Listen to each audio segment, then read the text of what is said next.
Mais uma vez, nós temos a felicidade de termos o Sidney conosco e hoje, ele vai abordar o tema que foi proposto pela coordenação da 33ª jornada, que ela teve seu início no dia 12 agora, de junho, e terá seu término no dia 30, e tem como o tema central dessa jornada a atualidade do Evangelho. E o tema que o Sidney vai abordar hoje é, como vocês podem ver no slide, falsos cristos e falsos profetas. Então vamos passar a palavra ao Sidney e que possamos auxiliá-lo com as nossas vibrações. Queridos amigos, que a paz do Cristo esteja em nossos corações. Eu fiquei muito feliz porque eu participei desde a primeira jornada. A minha sorte é que é 2 por ano. Porque se fosse seguir um número ali, ainda bem que é 2 por ano. A jornada espírita, para quem não sabe, a gente começa a falar e não tem hora para terminar. Então até meia-noite, com certeza, eu estou finalizando a primeira parte. Tá? Bom, hoje nós vamos conversar sobre esse tema que está no Evangelho segundo o Espiritismo. E como nós temos que fundamentar o conhecimento que está no Evangelho segundo o Espiritismo, nós vamos estudar esse capítulo, que é um capítulo específico do Evangelho. E como o objetivo da jornada é que durante esse período em que a jornada acontece, as pessoas que vêm participando da jornada tenham uma ideia realmente do conteúdo do Evangelho em diversos temas, e é uma oportunidade assim única para o movimento espírita, porque o Evangelho, o Evangelho segundo o Espiritismo, é composto de 28 capítulos. E Allan Kardec, ao organizar o Evangelho segundo o Espiritismo, essa sequência desses capítulos tem uma lógica. Ele procurou atingir alguns conteúdos, alguns conhecimentos. E ao fazer o contraponto com as passagens bíblicas, da onde ele retirou tanto do Velho Testamento quanto do Novo Testamento, ele vai fazendo então todo um estudo e colocando junto a esse estudo o conhecimento trazido pelos Espíritos. Então é isso que nós vamos ver apenas em um capítulo. Nós vamos ter a oportunidade de fazer essa análise. Então está aqui, é o capítulo 21, haverá falsos cristos, falsos profetas. O capítulo 21 é composto desses itens aqui. Nós temos passagens da referência evangélicas, como eu disse, em Lucas, em Mateus, em João, em Jeremias, que é aqui no Velho Testamento, aonde Allan Kardec traz esses textos que estão na Bíblia. Depois, ele faz uma análise desse conteúdo, fazendo os contrapontos com o conhecimento espírita. E depois, ele traz as mensagens dadas pelos Espíritos, ou seja, os Espíritos deram informações, deram instruções, deram mensagens referente a esse conteúdo estudado.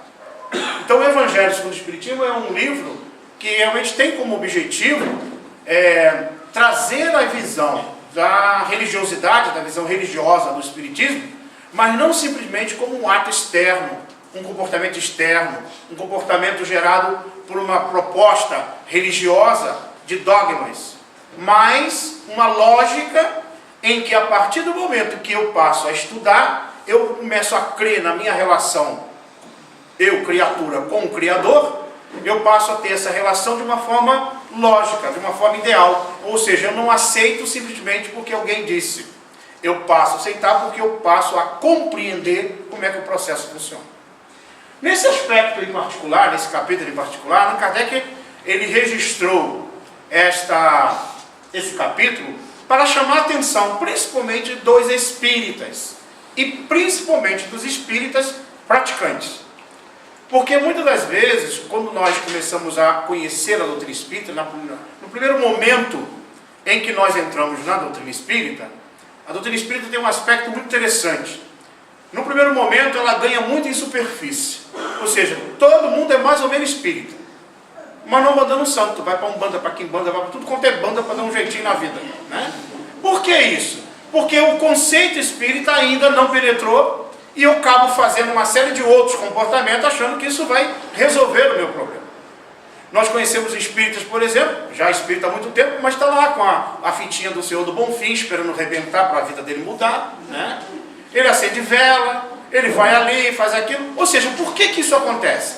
Porque o conhecimento espírita ganha superfície, mas perde profundidade. Então, como a gente ainda não entendeu que a proposta espírita é a mudança de paradigma comportamental, ainda nós entretemos ou temos uma série de comportamentos ainda ligado a práticas exteriores da relação da criatura com o Criador. Então, Allan Kardec, ao trazer esse capítulo, ele vem chamar a atenção dos praticantes, daqueles que praticam, e principalmente pelo, vamos dizer assim, a doutrina espírita, no momento atual, ela ganhou assim uma projeção muito grande, na mídia, na televisão, em todos os lugares. E os livros espíritas, eles são, assim, em termos de número, o Evangelho segundo o Espiritismo, o próprio Nosso Lar, as obras, por exemplo, o Céu e o Inferno, um pouco menos, mas o Livro dos Espíritos, todas essas obras, inclusive as obras de Chico Xavier, grande maioria delas, já foram traduzidas em diversos idiomas e já se tornaram best-seller em termos de vendagem no mundo inteiro. Então, como isso deu uma profusão do conhecimento espírita, o que gerou ao longo do tempo? Gerou que virou um baita negócio, livro espírita. E aí os centros espíritas, ou melhor, as editoras, começaram a publicar.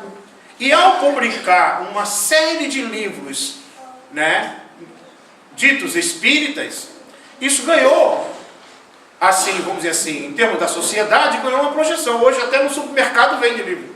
Em qualquer lugar vende livro espírita. Por quê? Porque há uma quantidade muito grande de obras sendo colocadas. Mas aí houve um outro detalhe. Alguns indivíduos, algumas pessoas, aproveitando esse mesmo momento, começaram então a publicar as suas obras ditas espíritas e colocaram o nome e começaram a divulgar.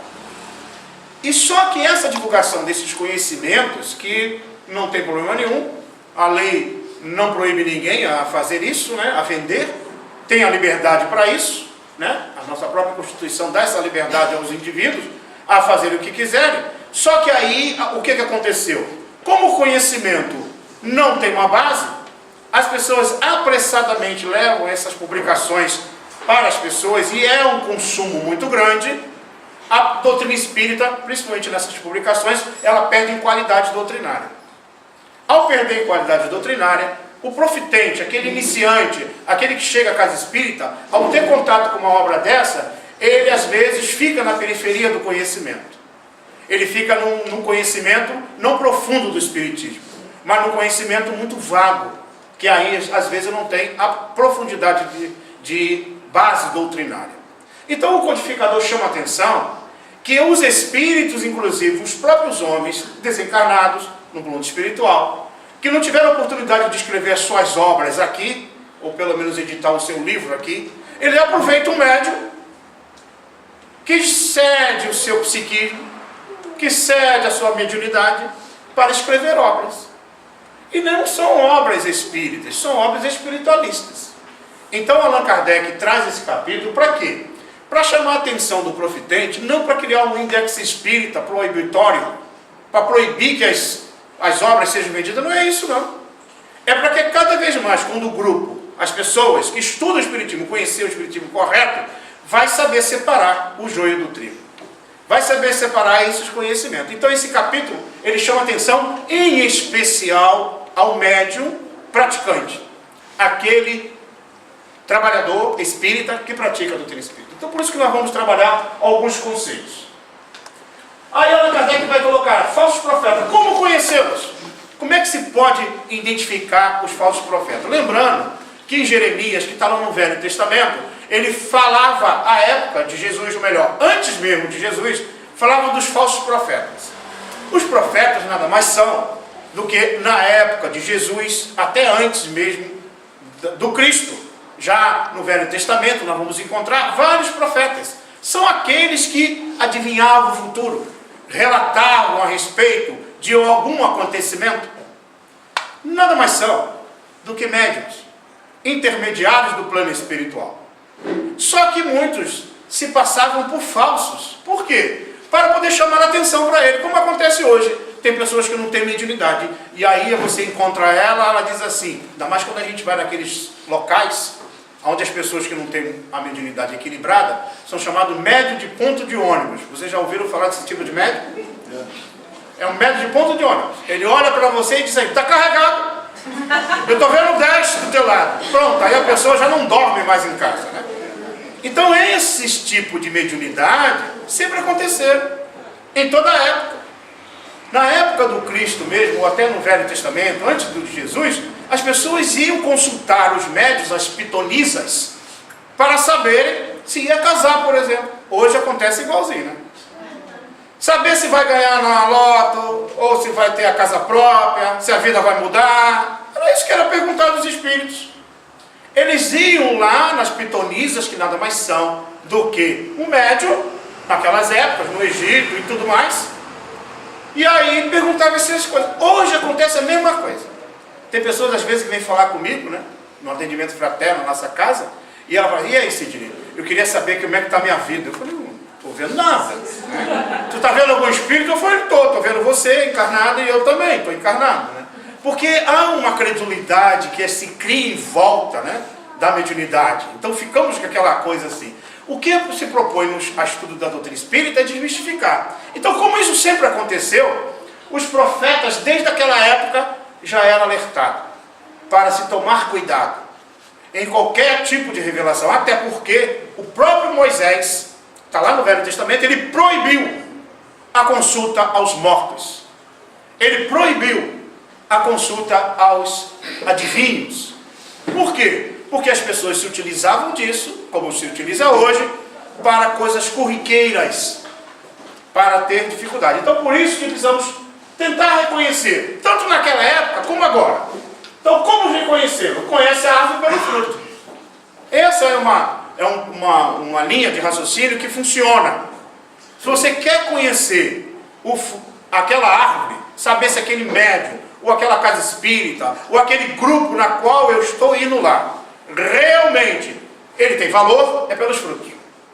Verifica qual é a qualidade do médium, qual é o comportamento dele, não só no momento que ele está dando a mediunidade, a comunicação, mas na vida pessoal, no dia a dia dele, como é que ele se relaciona. E aí é pelos frutos que conhece a árvore. Se é uma árvore má, produz maus frutos. Se é uma árvore boa, vai produzir bons frutos. Observemos o nosso Chico. O pai dele, vocês viram aí no filme, né? O pai dele virou para o Chico, depois que ele tinha publicado algumas obras, Parnaso de Além Túmulo e outras, e estava vendendo muito. Vendia em tudo quanto é lugar, porque o Chico, todas as obras, mais de 412 títulos de livros, recebidos pelo Chico, ele doou todas em benefício de uma instituição. Não ganhou um níquel sequer dessas obras. Mas lá na terceira, quarta obra que ele estava publicando, o pai dele e a família passando necessidade material, e como ele tinha vendido muito bem o Parnaso de Além Túmulo e outras obras, o pai dele virou, Chico, agora chega, né? Pega uma obra dessa aí, que os espíritos vão fazer, para a gente ganhar um dinheirinho, para a gente resolver a nossa vida aqui. Olha a postura do médium, equilibrado. Ele disse assim, isso não me pertence, meu pai. Isso pertence aos espíritos. Eu sou apenas intermediário. E ele não se aproveitou da situação. Sem dificuldade nenhuma. Então dá para ter a diferença. Se você observar o comportamento do Chico e observar o comportamento do médium, dá para saber pela árvore se é boa ou má. Como é que ele fazia? Atendia todos de graça. Não cobrava nada de ninguém. Se dedicava ao bem do próximo. Certa feita, nós estávamos lá em Uberaba, na frente da casa do Chico, depois que ele já tinha desencarnado. Nós fomos numa caravana com um grupo, e chegando na frente da casa do Chico, eu estava observando. Aí o pessoal dizia que agora a casinha dele virou um museu, e o pessoal dizia assim, e aqui vinha muita gente, mais de 500 ônibus, quando o Chico estava aqui. E eu fiquei parado olhando na porta, eu fiquei olhando para Deus. Imagine, quem mora em casa aqui? Em casa? Imagine vocês que moram em casa, um pessoal na frente da casa de vocês ali, umas 20 pessoas, na casa de vocês, na frente, tá? Sem ir embora. Aí depois de tarde chega mais 20. Naquela semana, aqueles 20 que vieram, já foram embora, vieram mais 20. E aí continuou, só naquela semana já passaram mais de 200 pessoas na frente da tua casa, tudo querendo falar contigo, tudo querendo alguma coisa de você. Imagine você passar isso durante um mês, e o povo não sair da frente da tua casa. Imagine você passar durante essa situação, durante um ano, e o povo lá, e cada vez vindo mais. Vinha de ônibus, vinha tudo, brigavam na fila, chegavam de madrugada. Imagina isso durante 40 anos na frente da tua casa. E você não podia nem ir no banheiro, porque se vai, alguém reclamava. Aí eu parei e fiquei olhando assim, falei, meu Deus, Chico não tinha tempo de ver novela. Não tinha tempo nem de ver a conta bancária, até porque ele não tinha tanto dinheiro assim na conta bancária. Se preocupar com o banco. Ele se preocupava em auxiliar as pessoas. Mais de 60 anos de mediunidade. E o repórter perguntou, Chico, o que representa 60 anos de mediunidade? O que o Emmanuel fala sobre isso? Aí o Chico disse, sabe, meu filho, o que representa 60 anos de mediunidade? No plano espiritual. Quanto representa isso? Ele falou assim, representa 6 minutos. 6 minutos no plano espiritual. 60 anos do Chico, tá? Aí nós vemos para a casa espírita, médio de semanal, 4 vezes por mês, né? Temos lá 1 hora na nossa reunião mediúnica, vem uma comunicação, recebemos uma psicografia, e no dia seguinte a gente já quer publicar, botar no livro. Porque eu vou ser igual o Chico Xavier. Vou dar muita comunicação igual o Chico. Ah, esse é o modelo. Queres comparar se alguém está seguindo, é uma boa árvore? Olha o modelo, olha o nosso Chico. Olha como ele agiu durante todo esse tempo. E o trabalho que ele fez. E ainda disse assim, o dia que eu parti, o Brasil ficará muito feliz. Foi por ajuda espiritual que o Brasil foi pentacampeão. Falsos profetas, característica, serão numerosos, seduzirão muitas pessoas, se farão passar por Cristo. É o que acontece. Então é numeroso, isso se espalha na humanidade, em diversas crenças, em diversas religiões. Farão grandes prodígios, fenômenos de causa desconhecida e aplicação da lei da natureza. Veja, quando a gente não conhece o fenômeno, nós acreditamos, né, que aquele fenômeno está curando. E aí falou que tem cura. Olha, se fosse uma reunião de cura hoje, vocês iam ver como é que estava isso aqui. Ia estar fila aqui, né? Certa feita teve uma médium que veio fazer uma palestra, estava programada para fazer uma palestra em Florianópolis. E é uma médium de psicopictografia, uma médium que pinta quadros mediunicamente. E aí, no dia, faltava ainda umas 1h30 para começar a palestra, toca o meu telefone. E aí o dirigente do centro disse assim, Sidney, eu preciso da sua ajuda. Eu falei, tá bom. É porque a médium que vinha para fazer a psicopictografia, ela não vai poder vir. E eu preciso que você vá lá, porque o povo vai estar lá. E eu fiquei pensando, eu vou, tudo bem. Cheguei lá no centro lotado. Ainda bem que não era para mim, estava lotado. E eu cheguei, olhei aquilo, tinha barbante pendurado, porque ela psicografava, ela pintava os quadros e ia pendurando. Depois virava um leilão dentro do centro, todo mundo comprava o quadro. E as pessoas levavam aquelas obras borradas para casa. Olha, tem espírito ali, que não sei o quê. É uma coisa assim, maravilhosa. Bom, tudo bem. E aí eu cheguei lá, aquele povo inteiro lá esperando a médium. Mas eles não disseram para o povo, só disseram para mim que ela não vinha. Foram dizer para o povo na hora que eu estava lá. E aí disseram que ele não vai estar, que ela não veio e tal. E o nosso irmão Sidney vai substituir. Me deixou lá e foi embora, né? Ficou sentado. E eu virei para o público e disse, olha, eu não vou pintar quadro nenhum. Já começa por aí, né? E nem vou né? Nenhum espírito vai se comunicar. Vamos falar sobre mediunidade. E eu falei sobre mediunidade para que as pessoas conhecessem. Bom, alguns aplaudiram no final, outros não ficaram muito felizes. Mas tudo bem. Mas vejam bem, a expectativa que cria com o fenômeno. As pessoas vão. Falou em fenômeno, as pessoas vão. É um número muito grande de pessoas, né? Então, muitas vezes, esses fenômenos que ocorrem, quando a gente não conhece a lei natural, porque eles acontece essa naturalidade das pessoas buscarem esses fenômenos para achar que vão resolver os problemas. Missão dos profetas, no sentido evangélico, qual é a missão deles? Isso aqui é para a gente poder identificar com algumas características de alguns indivíduos hoje.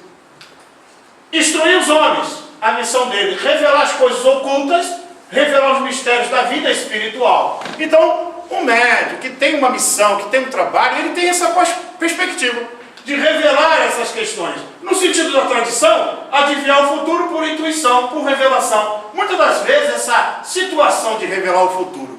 E aí, quando a gente não estuda o espiritismo, fala assim, mas ele adivinhou o futuro. Vejam, na Gênesis, Allan Kardec fala sobre o conhecimento do futuro. Ele diz assim, imagine, se você está lá em cima do monte, olhando a estrada que vai ao longo, e lá na frente você olha e diz assim, você percebe que tem um buraco na estrada, que tem árvores caídas na estrada, lá na frente. Aí alguém que está lá embaixo, andando na estrada, não consegue ver o que está lá na frente.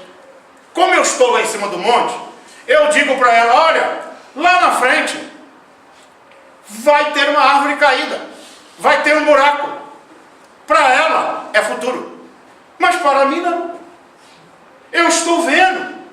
Se você vai estudar o Apocalipse de João, ele saía do corpo, os espíritos tiravam ele do corpo físico, levavam ele no plano espiritual, e as nossas ações humanas, por exemplo, eu vou fazer uma adivinhação aqui. Eu vou dizer que todos vocês, quando terminar a palestra, vão sair, e eu garanto que a metade daqui vai para casa. Concorda?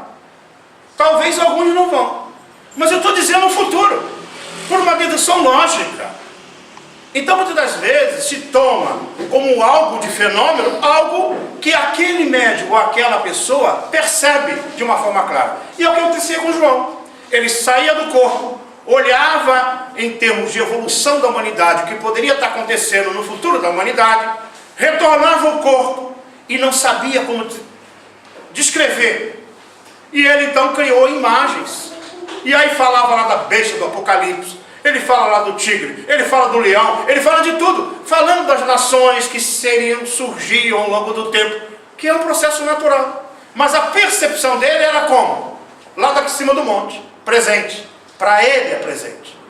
Para o outro, ou para nós, é o futuro.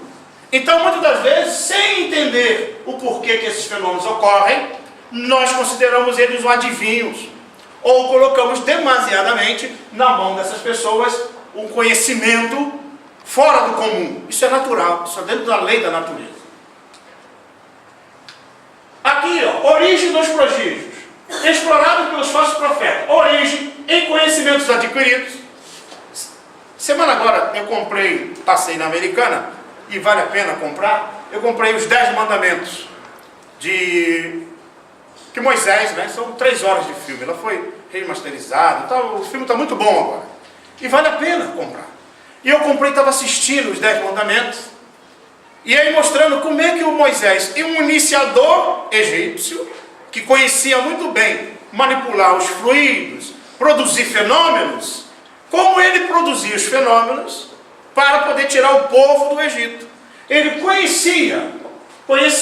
ele tinha um conhecimento adquirido de como utilizar aquele fenômeno. E produzia.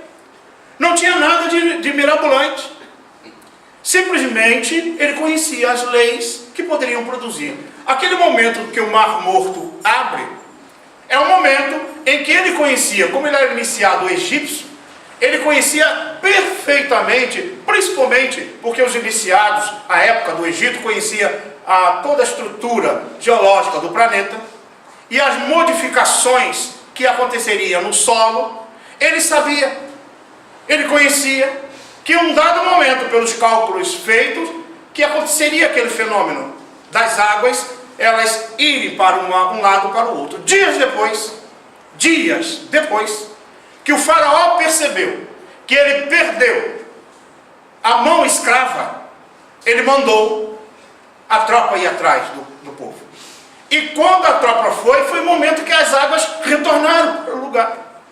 Mas para nós tem que ser algo mágico, tem que ser algo divino, para poder acreditar. Mesma forma como nós acreditamos na formação da terra, em 7 dias de 24 horas. Porque tem uma fala que diz assim, né? Que criou o dia, a noite, foi criando em 6 dias, né? E no 7º dia Deus descansou. Mas não são, a ciência hoje prova, a paleontologia, a antropologia prova que não são 7 períodos de 24 horas. São períodos que levam alguns milhões de anos para acontecer.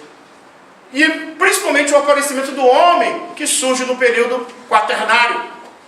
Então não tem mágica. Ah, mas tirou a vara de condom da mão de Deus? De instantaneidade? Não. Apenas colocou no lugar o conhecimento adquirido.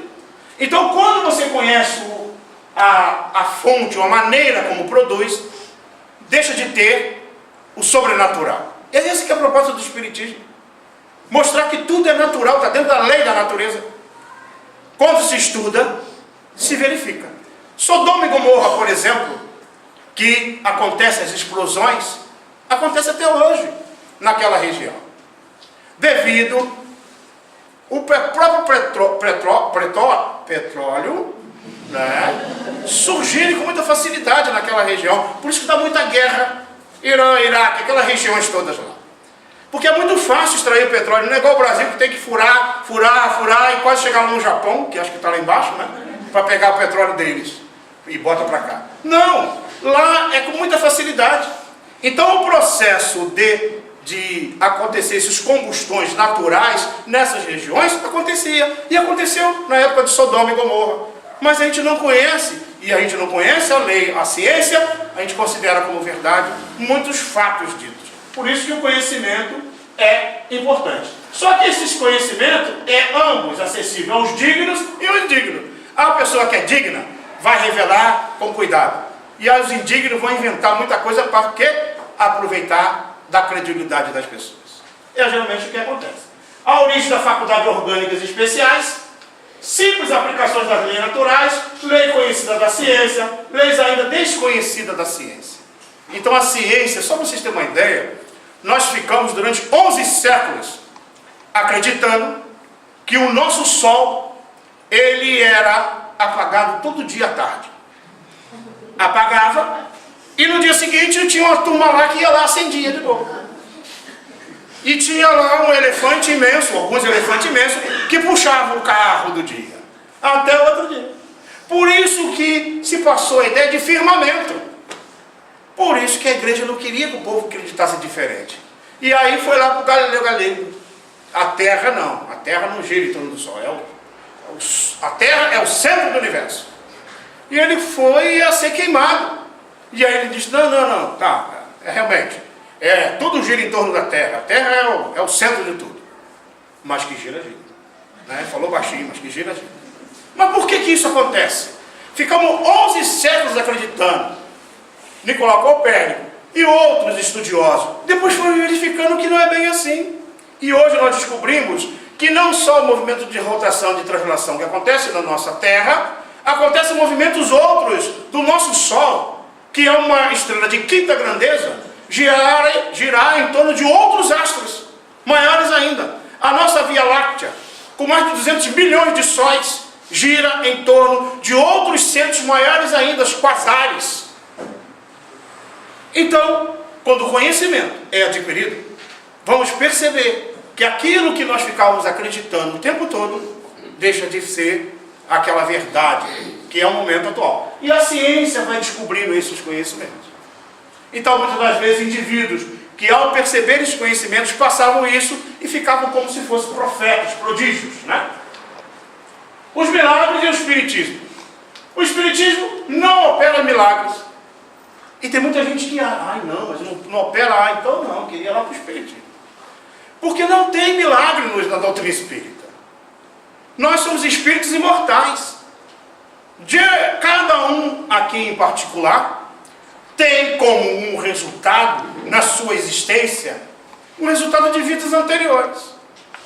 Se nós pudéssemos ver a vida anterior de cada um, as últimas 10, 15, 20 encarnações, poderíamos dizer quais são as consequências futuras que todos irão passar. Com muita facilidade.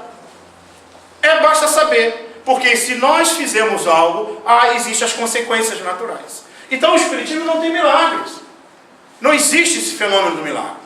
Tudo isso acontece pelo fenômeno natural. Jesus, quando curava, ele curava pela força magnética, moral, e como governador espiritual do planeta, ele sabia manipular perfeitamente os elementos materiais. Quando ele repreende a tempestade, ele não repreendeu a tempestade, porque a tempestade não se repreende. Ele repreendeu os espíritos que produziam a tempestade, que são almas ainda em processo de evolução. Que nós ficamos aí, os duendes, os gnomos, que a gente... eu queria ter um duende em casa. Aí ainda compra os bonequinhos e deixa em casa. São espíritos inferiores. Pegue lá o livro dos espíritos, que estão 100 diantes, e vai ler. Não, porque a Xuxa estava junto com o duende, então vamos botar duende em casa. Porque a gente desconhece. E quando esses espíritos elementares, ao produzir todo aquele movimento dos mares, dos ventos, e Jesus no barco, os discípulos ficam com medo, porque iam morrer, e acordam Jesus. E Jesus repreende os elementares, e eles param de fazer.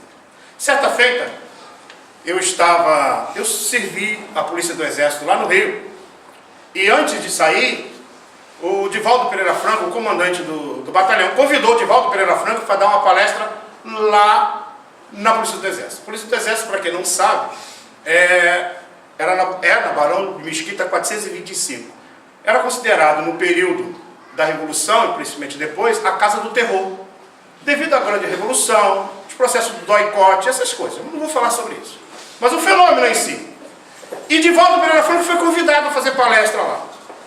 E muito interessante, eu estava prestes a deixar o batalhão, sair do quartel, e eu fiquei feliz porque uma palestra espírita dentro do quartel. Chegando lá, botamos as cadeiras no pátio e esperávamos as pessoas chegarem. Quando faltava mais ou menos uma hora e meia, 2 horas antes da palestra, começou uma ventania tão forte que muita gente não foi, porque no Rio de Janeiro apresentava-se como se fosse um grande temporal. E naquele momento as portas batiam, porque no quartel a gente não tranca nada. E as portas batiam de um lado, batiam do outro, uma barulheira. E sentamos lá, um grupo muito pequeno, para ouvir a palestra, mesmo com aquele vendaval todo. E o Divaldo Pereira Franco, o comandante, fez a palestra, fez a prece e passou a palavra a ele. E ele começou a falar de Roma antiga, começou a falar das situações de violência que aconteceram no mundo. Quando ele começou a falar, foi indo, aquele vento foi parando, como se nunca tinha acontecido. E aí parou o vento, e ele fez a palestra. Geralmente o Divaldo fala 70 minutos de palestra, hoje eu vou falar mais do que ele. Mas ele fala mais ou menos 70 minutos de palestra, e aí o Divaldo falou até um pouco menos. E ele terminou. Quando ele terminou e passou a palavra ao comandante e ele encerrou com uma prece, o vento voltou. E continuou a bater tudo. E a chuva veio junto. E o pessoal levantou as cadeiras e fomos saindo, todo mundo foi embora. Depois, nas conversas, no jantar, nas conversas depois, o Divaldo disse, a Joana falou para ele, olha, não dá para segurar mais. Termina a palestra. Porque era uma nuvem de espíritos, grupo de espíritos, que não queria que acontecesse aquilo ali. Porque o ambiente todo encharcado de almas revoltadas, desequilibradas, porque sofreram todo um processo de dificuldade.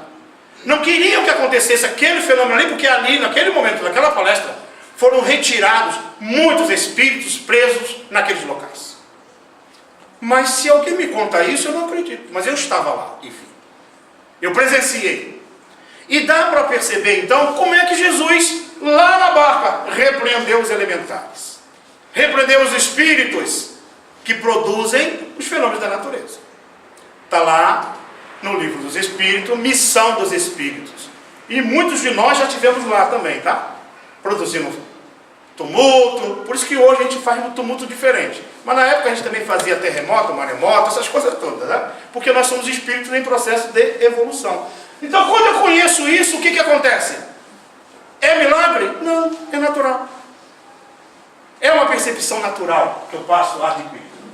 Mas são as leis da natureza. A lei do mundo material é revelada pela ciência, e as leis do mundo espiritual, que regem as relações do mundo corpóreo e o mundo espiritual, é revelado pelo Espiritismo. Veja, conhecer a doutrina espírita é avançar nesse nível de conhecimento do mundo espiritual. Aí você vai entender todos os fenômenos.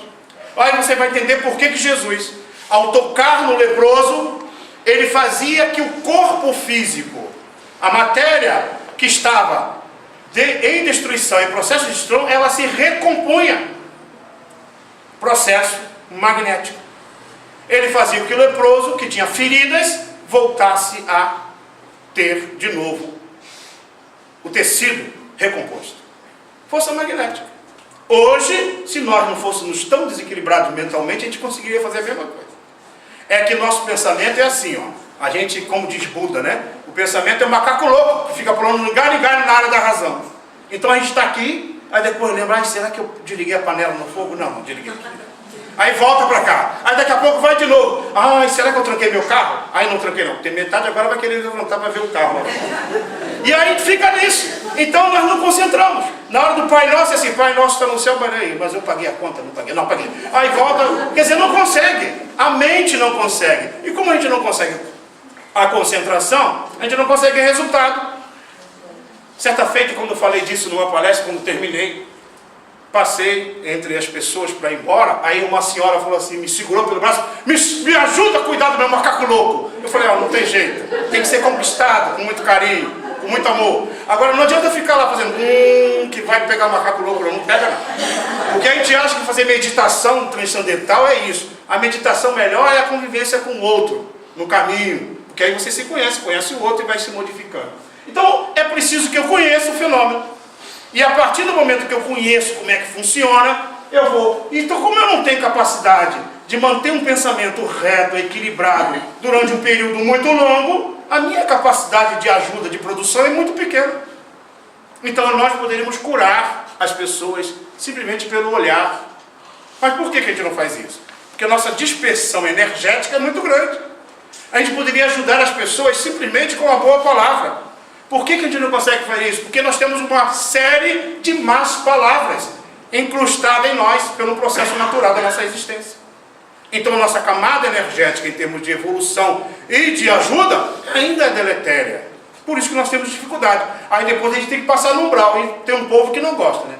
Teve gente então que depois que assistiu o filme nosso lá disse, umbral espírita é pior do que o inferno católico. Ficaram com medo. E uma companheira da nossa casa disse assim, não, eu não me preocupo com o umbral. Uma trabalhadora já muito antiga, mais de 80 anos, não me preocupo. Primeiro que o umbral, a lama lá é medicinal, então vai acabar com a ruga. E outra, que só vou encontrar gente conhecida. Imagina, Tássio, tu tá por aí, Sidney, se vocês me verem lá, com certeza estamos passando por lá. Talvez não ficar bom tempo, mas tudo bem.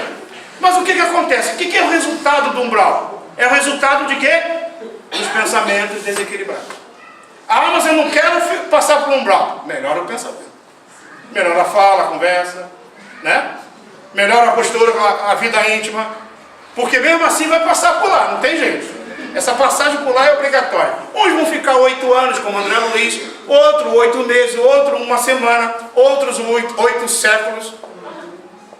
Depende de cada um. O que é isso? É a nossa capacidade mental. O dia que a gente aprender, aí nós vamos utilizar bem a nossa qualidade que nós possuímos. Os falsos profetas, revelados por Jesus, Os encarnados que exploram os fenômenos em proveito próprio. Aqui que acontece. É o médium, e tem aquele médium vidente, né? E ele vê tudo. E é interessante quando a pessoa diz assim, eu sou vidente, eu vejo espírito. Quando ela começa só a dizer que vê espírito de luz, tem alguma coisa errada. Tem pessoas que às vezes, quando eu termino, falam, Sidney, eu vi uma luz do teu lado. Eu falei, tá, e a outra luz neon, tu não viu? Não, só viu uma luz clara, né? Tem muita outra coisa para ver. Então, quando a gente vê mesmo o plano espiritual, a gente vê o que quer e o que não quer. E a gente vê cada cara antônia, cada coisa torta, dá até medo de falar. E a pessoa fica quieta. É pior do que os filmes de terror lá produzido pelos canais americanos. Por que isso? Porque o médium vidente mesmo, ele tem uma percepção do mundo espiritual. Ele não só vai ver coisa boa, porque a faixa vibratória dele ainda é uma faixa vibratória da Terra. Então, quando ele começa a descrever, só está vendo espíritos de luz, tem alguma coisa errada. E não é com o espiritismo. E não é com o mundo espiritual. Só tem três opções. Não é com o mundo espiritual, não é com o espiritismo, é com o médium. Então ele está inventando, porque ele chama atenção para ele. Aí todo mundo fica, ele é médium. Esse aqui é o médium da casa. Ele, é médium, muito prazer. Ainda diz, né? Com muito orgulho, né? E forte. Médium forte. Então é uma dificuldade que tem. Então atua dos fenômenos. E esses fenômenos que ocorrem, muitas das vezes, eles se aproveitam disso. Para que as pessoas criem. E às vezes a pessoa não ganha nada, não. Tem pessoas que fazem isso por dinheiro, tá? Como tem uns aí que estão publicando obras por dinheiro. Estão ganhando muito. Então está bem de vida. Não sei se vai levar para o plano espiritual. Vai ficar tudo aqui, mas tudo bem. E tem outros que fazem isso para quê? Para que as pessoas fiquem, né? Como se, fulano chegou aí, vamos, senta aqui, a cadeira melhor estofada para ele, porque ele é médium. E não sabe que o médium é o mais devedor. É aquele que mais errou. Olha, meu filho, tu errou bastante. 5 sentidos para ti não dá tempo para tu botar em dia. Vai vir mais um, para ver se tu melhora. E aí ele fica orgulhoso, porque ele é médium. E se perde. Então, na realidade, é o contrário. E aí, revelado pelo Espiritismo, os desencarnados, espíritos enganadores, hipócritas, orgulhosos, pseudo-sábios. Ivone Pereira, para quem não conheceu, e para quem não leu as suas obras, leiam, que é bom para a gente poder ter ideia. Ivone Pereira, ela narra nos seus livros que ela cometeu suicídio durante umas 3 ou 4 reencarnações. Isso que o espírito Castelo Branco permitiu que ela falasse. Apenas umas 3 ou 4 reencarnações dela. A última reencarnação dela que ela teve no Brasil, e ela sempre reencarnava em um corpo um pouco belo, e ela se perdia com a beleza, ela se perdia nesse desequilíbrio do mundo. E na última encarnação no Brasil, ela pediu para reencarnar num corpinho um pouquinho mais feio, para ver se ela ficava um pouquinho mais no corpo. E ficou. E ela conseguiu. E ela então saía, tirava ela do corpo, e ela ia nas regiões do plano espiritual, chamado Vale dos Suicidas, percebia as cenas, porque ela foi, diversas vezes ela foi para aquela região e ela conhecia perfeitamente. Espíritos ainda presos nos corpos, dentro dos túmulos, e aquelas coisas, não vamos falar para o pessoal não ficar com medo, né? Bom, e ela via, e ela voltava para o corpo, as lembranças, e ela escrevia no papel de pão, nos papéis que ela tinha, possíveis para fazê-los. E escrevia. E ela então, ao escrever durante mais de 15 anos esse material, ela depois fechou esse conteúdo em um livro. E foi até a Federação Espírita Brasileira, lá no Rio de Janeiro, à época, para levar para ser publicado. Ela ia doar para a federação. E quando ela chegou lá, o presidente à época da Federação Espírita Brasileira, que não importa o nome, ela disse, olha, eu vim trazer para que o senhor publique. E aí ele disse assim, minha senhora, a senhora vai me desculpar, a Federação Espírita Brasileira, ela só publica livros de Francisco Cândido Xavier. E ela ficou horrorizada com aquilo. E ela voltou. E ela voltou para casa, pensando assim, chegar em casa, eu vou preparar uma fogueirinha, e essa fogueirinha eu vou preparar e vou queimar tudo isso, porque eu quero mudar, ele não quer. E aí foi. Quando chegou em casa, estava preparando para se desfazer daquele manancial de informações, um espírito se apresentou ao lado dela e disse assim, não faça isso, minha irmã, aguarde um pouco. Era o espírito de Leon Denis. Leon Denis foi contemporâneo a Allan Kardec. Leon Denis disse, continue escrevendo e nós vamos revisar todo esse conteúdo. E essa obra foi publicada 30 anos depois. Memórias de um Suicida. Veja, o médium sem pressa. Ela aguardou durante 30 anos para poder publicar Memórias de um Suicida. E hoje é uma obra que precisamos ler. Ela até diz assim, na Memória do Suicida, tente passar os primeiros capítulos, porque nos primeiros capítulos dá vontade de a gente desistir. Porque é muito detalhado o sofrimento dos espíritos. Por quê? Porque é preciso que a gente entenda que a situação no plano espiritual depende da vida material, moral que você vive hoje. Então precisa entender. E ela fala, depois que passar, aí vai ser um deleite, vai entender perfeitamente. Mas é importante. Então, muitos espíritos encarnados, orgulhosos, pensando sábio, sugere ao médium publicar o quê? Qualquer coisa. E vende toda a vida. Aí os contos, os romances, é pior, às vezes, até do que é do Shelton, Agatha Christie. E às vezes as obras que nós lemos não têm esse conteúdo. Os falsos profetas. Geralmente, qual é a atitude dos falsos profetas? Ele procura monopolizar a verdade, orgulhosos como antigos fariseus. Seus atos não correspondem aos seus conselhos. E os verdadeiros profetas, se nós o encontrarmos, possuem caridade, amor, indulgência, bondade, modéstia, humildade. Então, geralmente, nós não vamos encontrar ele nunca. Porque se ele é humilde e modesto, nunca vai dizer que é.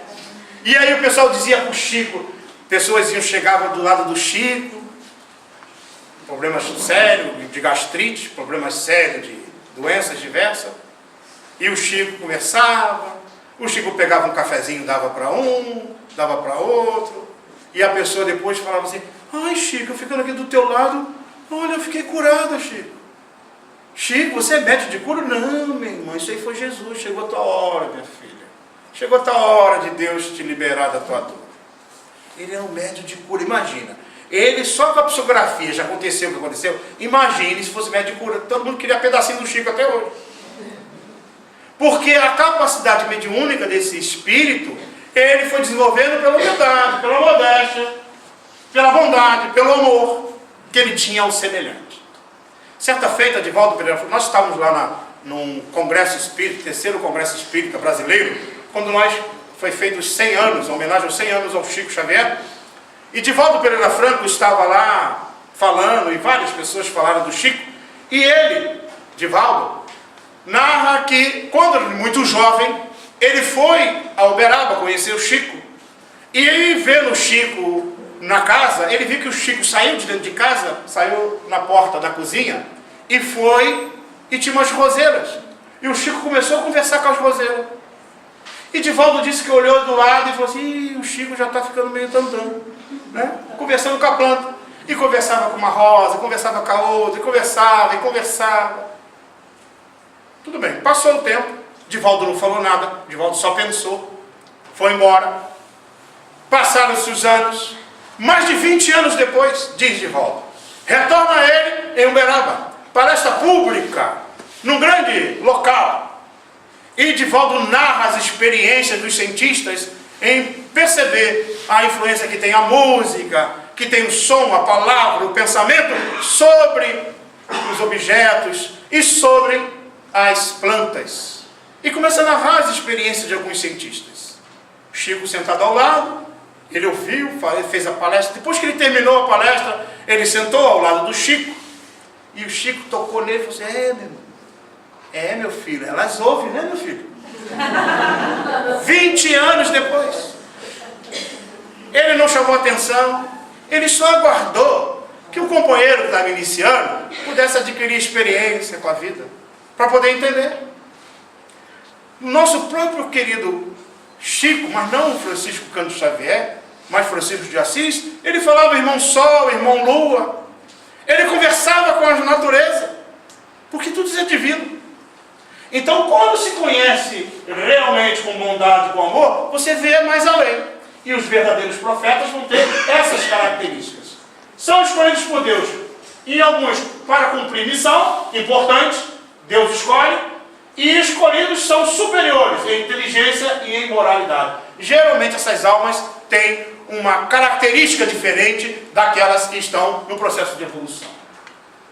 Os falsos profetas são duas características.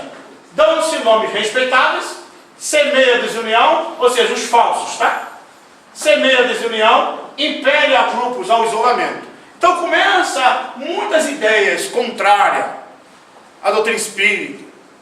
Aí surge, não, é o mentor da casa. O mentor da casa agora disse, né, que o pessoal tem tudo que usar branco. E aí está lá o povo tudo usando branco.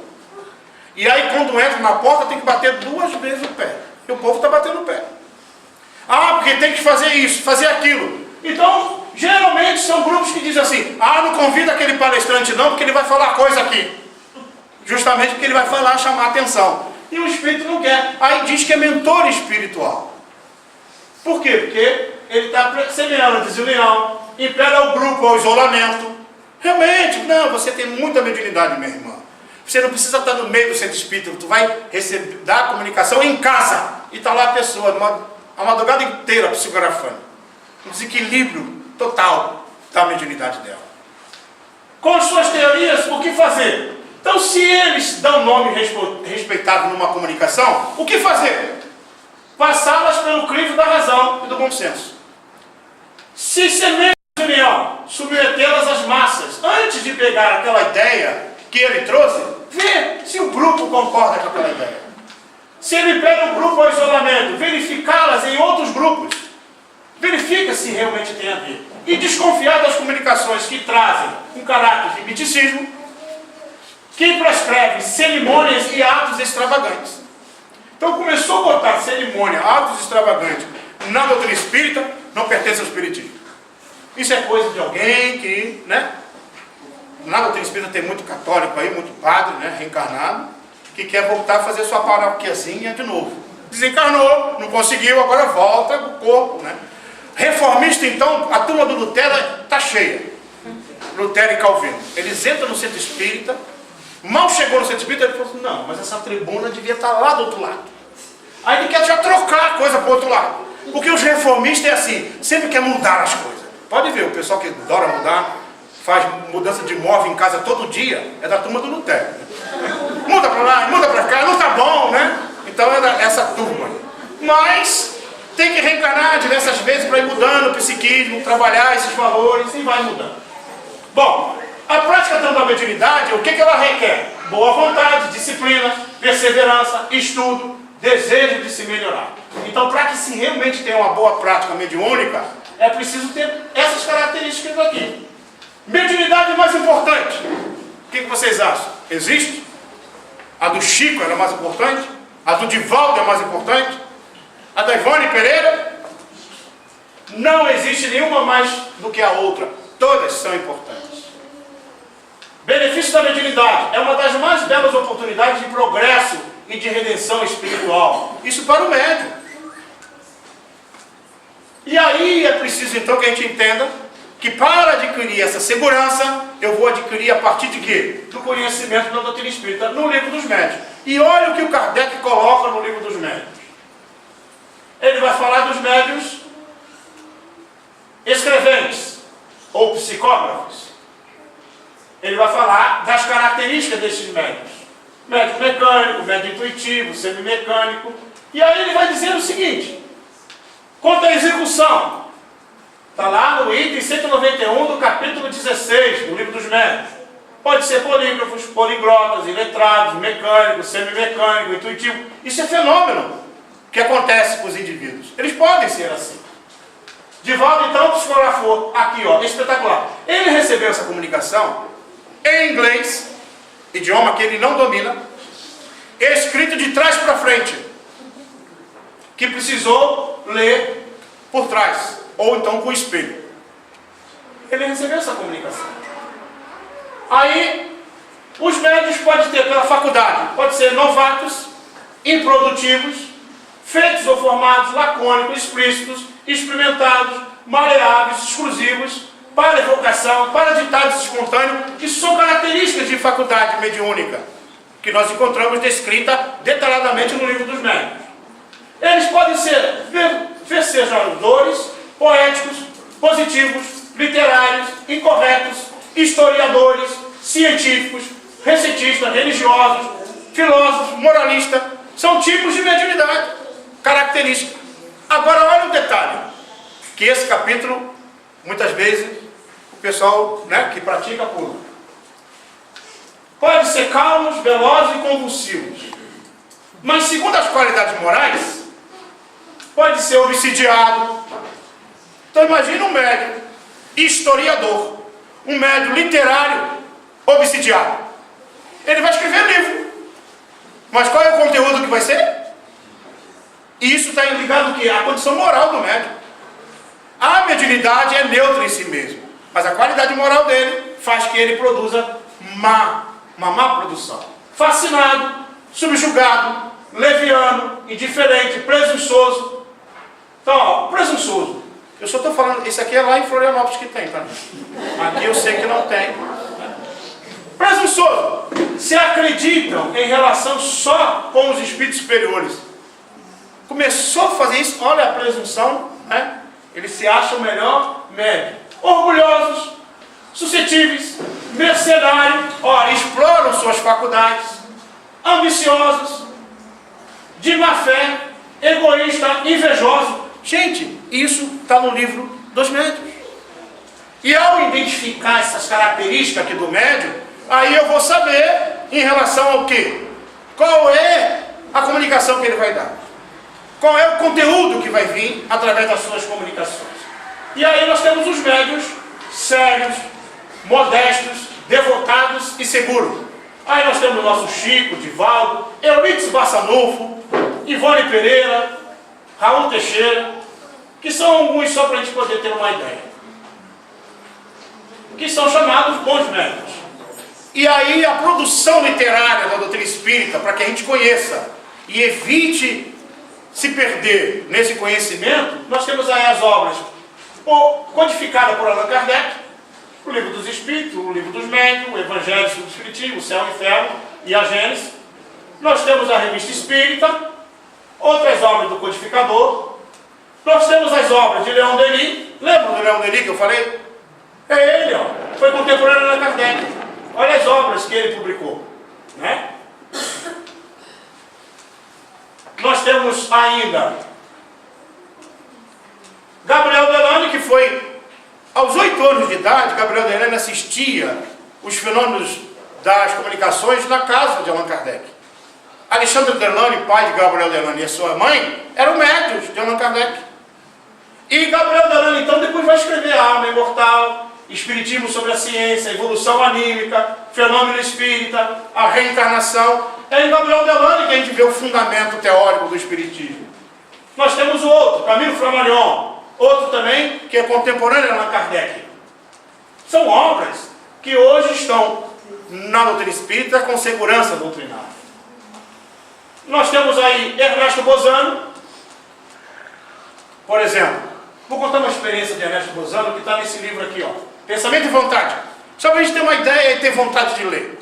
Imagine, por exemplo, antes de vir para cá, eu fiquei muito pesaroso, sentindo, né, lembrança da minha mãe, que já desencarnou, já faz alguns anos. E eu lembrei da minha mãe. Aí fiquei com aquele sentimento bom, e me lembrei dela, da minha mãezinha, cuidando, aquela coisa. E venho para cá. Faço a palestra. Quando eu termino, um médium vidente, não de ponto de ônibus, mas aquele, né, de táxi, ele olha para mim: Sidney, eu vi uma senhorinha do teu lado. Uma senhorinha, descreve. E se eu sou muito crédulo, ele diz: ah, ela é minha mãe. Aí começa a chorar, né? Porque geralmente é assim. Mas veja bem o fenômeno. O fato de eu pensar na minha mãe, acontece um fenômeno chamado de ideoplastia. Eu mentalizo, eu projeto, e o meu perispírito, juntamente com a minha aura, ela amplia e essa imagem fica ao meu lado. E alguém que tem um pouquinho de sensibilidade consegue ver. É isso que acontece quando o pessoal vai lá naquela pessoa que lê a mão, né? Está pensando em tudo e ela diz assim, ela tem dupla vista, ela vê, está acontecendo isso. Ela é boa mesmo, e ela leu minha mão. né? A gente fala tudo isso, mas é um fenômeno mediúnico. Bom, e aí alguém disse assim, eu vi a sua mãe. Veja, esse fenômeno é chamado de ideoplastia. Ernesto Bozano conta um caso muito interessante. Ele estava em casa, bateu a porta dele uma senhora de uma determinada religião, e ele foi atender, ficou conversando com ela, e ele se diz espírita. Ao se dizer espírita, ela diz, isso é coisa do demônio, meu filho. Tu tem que largar esse negócio de espiritismo. E falou tanto para ele, que é coisa do demônio, que ele isso e aquilo, e ele ficou tentando explicar para ela que não era bem assim, mas não conseguiu. Ela estava muito firme na opinião dela, deixou. E ela se despediu dela, entrou. Quando ele entrou para dentro de casa e chegou na sala, ele viu 3 diabinhos na frente dele, com tudo que o diabinho tem direito: chifrinho, rabinho, né, garfinho na mão. Ele olhou e viu aqueles 3. Na hora que ele parou, ele ficou estatalado na sala dele. Aí o mentor espiritual dele falou assim, continue olhando, fixe o olhar. E ele continuou olhando, e aquela imagem foi se desfazendo. Era um fenômeno de ideoplastia, projeção mental. Veja, a minha mãezinha que está do meu lado, que alguém diz que é um espírito, não é. É um fenômeno que eu produzi. Como cada um de nós podemos produzir. Se eu tive uma briga em casa, uma discussão com alguém, um pensamento errado, algo, o meu trabalho, que eu estou preocupado com aquela tarefa que eu não cumpri, eu crio essa imagem ao meu lado. E se um médium não é estudioso da doutrina espírita, não conhece, ele vai dizer o quê? Aquela moça estava obsidiada.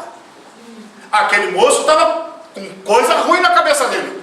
Ele estava pensando, tinha um monte de papel na cabeça dele, era o trabalho dele. É uma coisa natural. Isso acontece com qualquer um de nós. Agora, como é que eu vou entender isso? Para desmistificar essas ideias? Eu preciso estudar. Não tenho trabalho.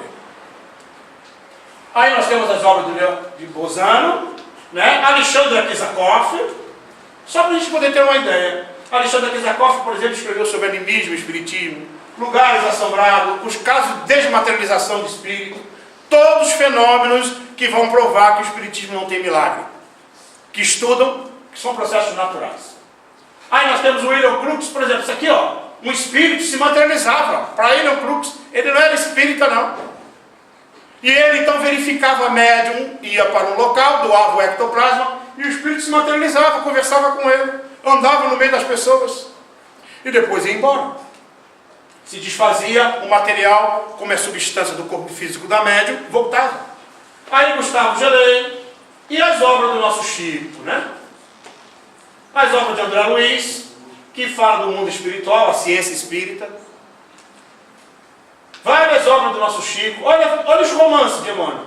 Esses romances de Emmanuel, há 2000 anos, 50 anos depois, Paulo Estevão, Ave Cristo, Renúncia, é a história dele, que ele vivenciou.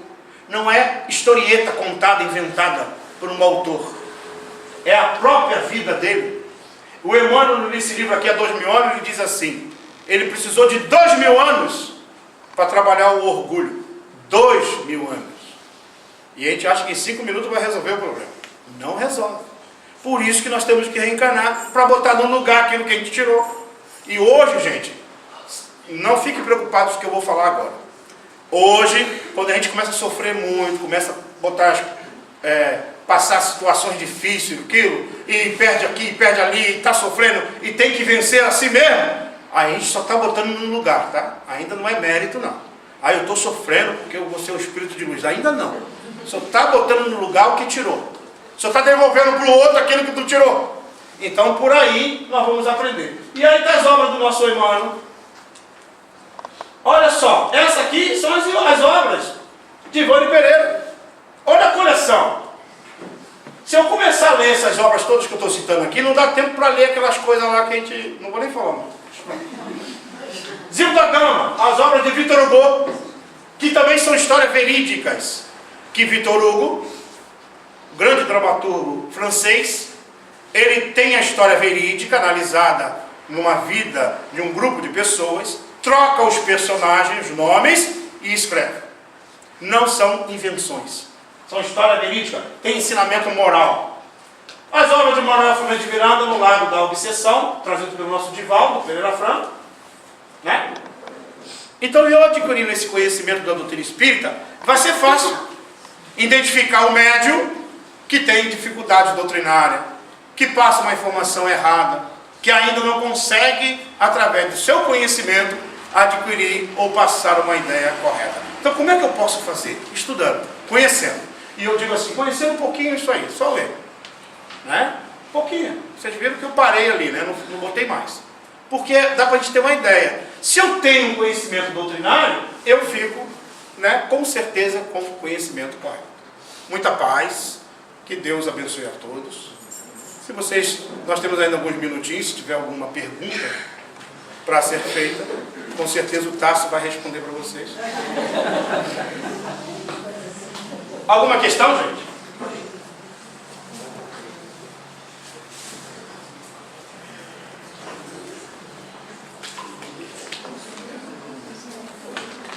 Eu preparei umas 18 perguntas. Se não perguntar, eu pergunto, tá?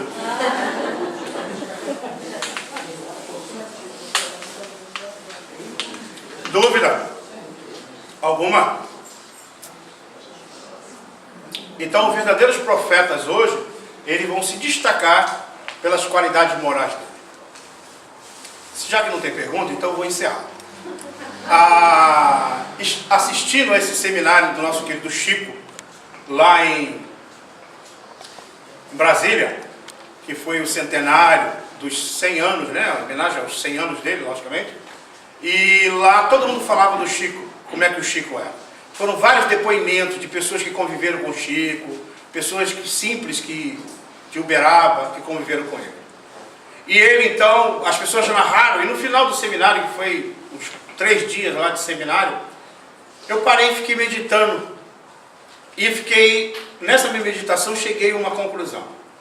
Quando Emmanuel disse para o Chico, para que se ele quisesse realmente seguir a boa obra que propõe a proposta do Cristo, ele precisava de 3 coisas: disciplina, disciplina, disciplina. Mas ao ouvir todo aquele depoimento das pessoas, eu fiquei meditando, eu falei, meu Deus, eu acho, isso é coisa minha, não tem nada a ver, ninguém disse, mas eu cheguei a essa conclusão. Eu acho que eu entendi quais são as 3 disciplinas do Chico. O Chico tinha a disciplina do pensar. Ele não se permitia pensar mal de ninguém, pensar nada errado. O pensamento dele sempre era voltado para um processo altruísta, do amor, da paz, do equilíbrio. Ele tinha a disciplina no falar. Ele não falava mal de ninguém. Se vocês verem lá no Pinga Fogo, faziam cada pergunta para ele, para enrolar ele.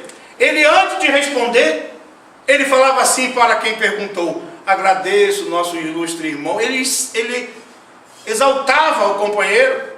Peguem lá e observem. Ele sempre usava a palavra para construir, nunca para denegrir ninguém. Então ele tinha a disciplina no pensar, a disciplina no falar. Mas tinha também a disciplina no sentir. Ele não se permitia sentir ódio, rancor, mágoa, ressentimento, aquelas coisas todas que a gente adora. Ele não sentia. Então por isso que o Chico tinha as disciplinas que era proposta por Jesus. Então se nós temos esse modelo, esse exemplo entre nós, não precisa que a gente fale daqueles que estão fazendo ainda equivocados. Eu poderia elencar vários nomes, não importa. Vamos exaltar ou conhecer ou entender aquele que fez correto. Só para vocês terem uma ideia, a medicina e o Código Internacional de Doença, a CID-10, considerava as pessoas que via espírito como se fosse louco. Os psiquiatras prescreviam internação, medicação, e as pessoas eram consideradas loucas.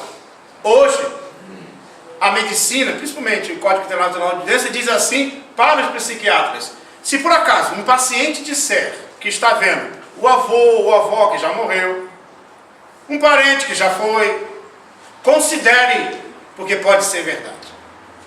Hoje já mudou. Então se você chega no consultório de psiquiatria e você diz que está vendo, ou as crianças que estão vendo, porque a turma hoje é assim, pequenininhos já estão vendo, conversa com o avô, com o tio: mãe, o teu pai está aqui na sala sentado, e a mãe fica de cabelo em pé, né? Não sabe o que fazer. Então graças a quem que mudou essa qualidade? graças a uma pessoa que teve uma qualidade moral suficiente de qualificar a mediunidade. Ele deu qualidade à mediunidade.